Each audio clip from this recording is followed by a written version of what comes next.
Hello dear teachers, నమస్తే. ఈ వీడియోలో మనం మన స్కూల్ స్టూడెంట్స్ ఎగ్జామ్ వైజ్ మార్క్స్ని పీడిఎఫ్లో ఎలా డౌన్లోడ్ చేసుకోవాలో తెలుసుకుందాం. దానికోసం స్టూడెంట్ ఇన్ఫో సైట్ ఓపెన్ చేసి మన యూడైస్ కోడ్ ఇచ్చేసి అట్లాగే పాస్వర్డ్ ఇచ్చేసి ఉన్నటువంటి క్యాప్షన్ ఎంటర్ చేసి సైన్ ఇన్ అయిపోవాలి. సైన్ ఇన్ అయిన తర్వాత లెఫ్ట్ సైడ్ కార్నర్లో ఆ మెనూ బటన్ టచ్ చేస్తే మనకు కొన్ని కాలమ్స్ ఓపెన్ అవుతాయి. దాంట్లో రిపోర్ట్స్ అనే కాలంను ఓపెన్ చేస్తే కింద స్టూడెంట్ ఎగ్జామ్ మార్క్స్ రిపోర్ట్ అనే కాలంను మళ్ళీ ఓపెన్ చేయాలి.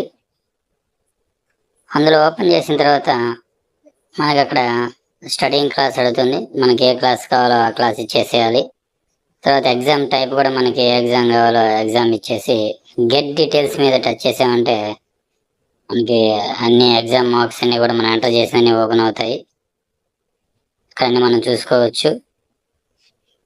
సో పైన పీడిఎఫ్ సింబల్ ఉంది కదా, ఆ పీడిఎఫ్ సింబల్ దగ్గర కానీ మనం టచ్ చేస్తే ఇది ఆటోమేటిక్గా మనకి పీడిఎఫ్లో డౌన్లోడ్ అయిపోతుంది. మనం దాన్ని ఓపెన్ చేసి చూసుకోవచ్చు. సో ఇవన్నీ కూడా మార్క్స్ అన్ని కూడా మనకి పీడిఎఫ్ రూపంలో రావడం అనేది జరుగుతుంది.